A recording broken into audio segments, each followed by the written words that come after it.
धन्यवाद उपसभापति जी। Yeah, I'll make the announcement. I'll make the announcement now. Yeah, I will make the announcement. Please take the seat.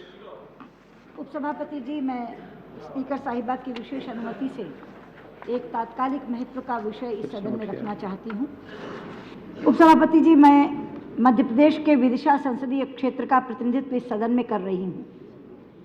Madhya Pradesh का गेहूं और विशेष तौर पर मेरे संसदीय क्षेत्र विदिशा का शरबती गेहूं विश्व भर में विख्यात है और मैं गर्व से ये बात कहती हूँ कि मध्य प्रदेश केंद्रीय पूल में बहुत भारी मात्रा में गेहूं देता है।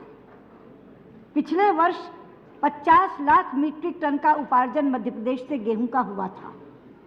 मध्य प्रदेश सरकार के द्वारा कृषि क्षेत्र में चलाई जा रही विभिन्न विकास योजनाओं के कारण इस वर्ष ये उपार्जन बढ़कर 80 लाख मीट्रिक टन होगा।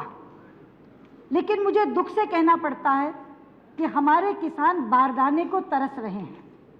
बारदाना यानी बोरियां, उनकी फसल कटी हुई खेत में पड़ी है, लेकिन फसल भरने के लिए बोरियां उपलब्ध नहीं है। और मुझे दुख से ये कहना पड़ता है कि ये गंभीर संकट जो आया है वो अचानक नहीं आया। मध्य प्रदेश सरकार ने अपनी ज़रूरत का पूर्व आकलन करते हुए 2,69,000 गठाने केंद्र सरकार से मांगी थी, अपनी मांग पहले लिखकर दे दी थी और 468 करोड़ रुपए की अग्रिम राशि भी जमा करा दी थी। उसके बावजूद अप्रैल का सप्ताह अंतिम चल रहा है, लेकिन हमारे यहाँ लगभग 1 लाख बेल्स, 1 लाख गठाने अभी आनी बाकी हैं।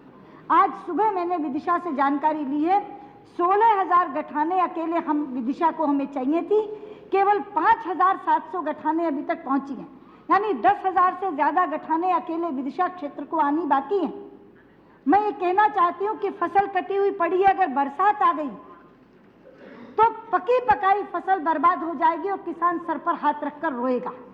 इसलिए मैं आपके माध्यम से कहना चाहती हूँ कि खाद्य प्रबंधन की ये जो दुर्दशा देश में है कि जब हम खाद मांगते हैं बोनी के समय तो किसान को खाद नहीं मिलता, जब फसल पककर आ जाती है तो भरने के लिए बोरियां नहीं मिलती, और जब बोरियां मिल जाती हैं तो रखने के लिए गोदाम नहीं मिलते।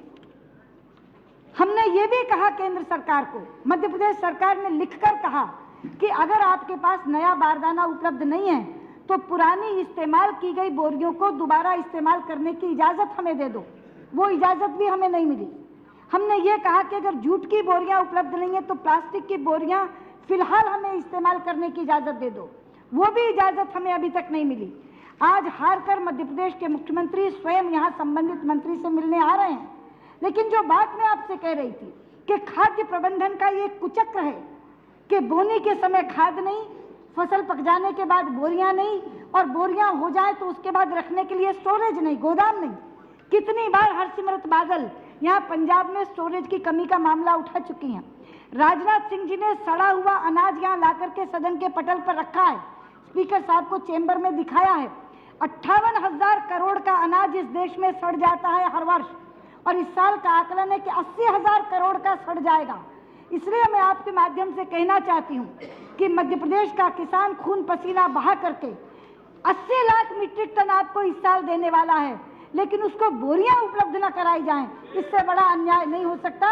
मैं आपके माध्यम से सरकार से कहना चाहती हूं, मध्य प्रदेश के मुख्यमंत्री आज आ रहे हैं, आप उनको ये बारदाना उपलब्ध करवा करके भेजिए, और विशेष तौर पर विदिशा के वो किसान जो त्राही त्राही मचा रहे हैं, कोहराम मचा हुआ है, आप जल्दी से जल्दी हमें बोरियां उपलब्ध कराइए ताकि किसान को इस समस्या से निजात मिल सके। बहुत बहुत धन्यवाद।